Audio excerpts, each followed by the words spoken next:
My name is Cora-Ann and I teach gentle yoga and some vinyasa flows. Currently on the schedule right now, I am teaching Tuesdays at 11, gentle yoga.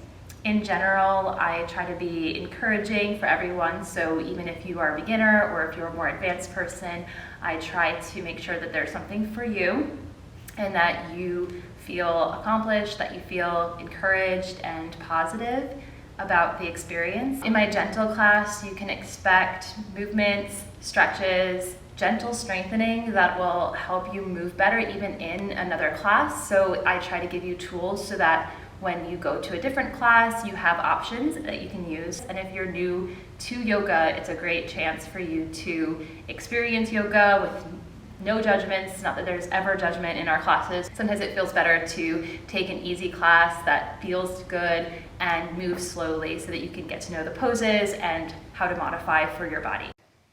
And as you exhale, float your arms down and try to take your entire exhale to bring them back down. Now take your entire inhale to sweep them up. And same thing on the way down. Maybe even slowing down that exhale just a little bit more. On your next round, keep both your arms up. And as you exhale, just drop your right arm towards the side or towards your thigh and side bend over, reaching that left arm up and over. And if you can, hold here, but breathe into the left side of your ribs here. 5. And soften the belly as you exhale. Inhale, both arms up. And exhale, float those hands back down. We're going to move on from here by bringing the knees down and taking your bolster and bringing it horizontal across your mat. And then for comfort, you can take your blanket and bring it behind that bolster. It's not required, but it will be nice once we get there. And you're going to turn to face the mirror first. And then from here, you're going to lie down on that rib cage area that we breathed into earlier. And you're going to side bend over that bolster. If this feels too intense, we can switch the bolster out for our blanket. So we have options here. That bottom arm can either be under your head, or if that's too intense on the shoulder, you can reach it out towards the mirror wall as well. We're going to take that left arm, reach it up and overhead as you inhale. As you exhale, I want you to just squeeze that elbow gently down towards your ribs. And we're going to move with our breath here. So inhaling on the way up, exhaling as you bring it down. And you don't have to keep the same pace as me or the person next to you. You're really just moving with your own breath and noticing what you feel. On your next exhale, gently bring that elbow back down toward your ribs and then bring that hand to the bolster. So we can gently use that hand to press ourselves back up to that seated position. We'll move the bolster to the side for now. And we'll bring ourselves into our tabletop position. If you have cranky knees, like me sometimes, you can slide a blanket underneath your knees, or we have these cute little lily pads, but I didn't tell you to get them today. So we're going to take our hands under our shoulders and our knees under our hips, and I want you to spread your fingers wide here. And then just shift a little left or right, forward and back, and see if you notice any stretch and sensation on the wrists.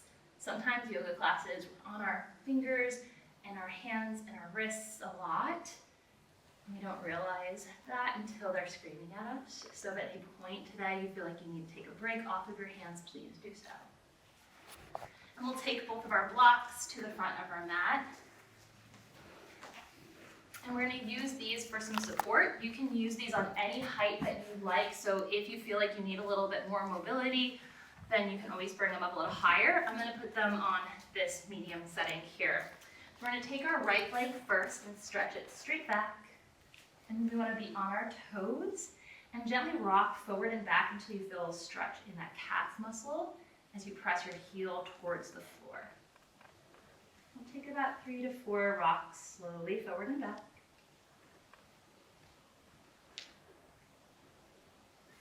Once you feel even on this side, we'll come back to neutral, pick up that left leg and cross it over. And then same thing here, you can stay or you can shift your hips over to the left and look at your foot. I'm creating a little bit more length in the left side of the body here. Full breath in and full breath out.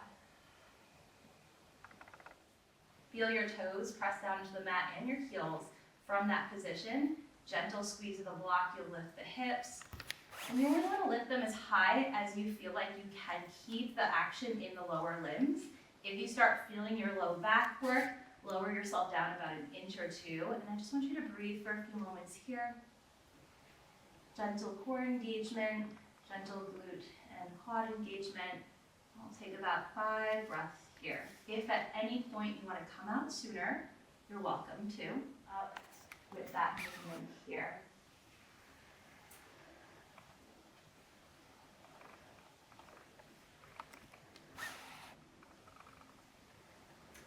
To more of a traditional but supported Shavasana. And if for some reason this doesn't feel good for you, if your low back still bothers you, or if you're feeling any pain in your neck or your shoulders, I can come around and give any adjustments or another prop that you might like if you want.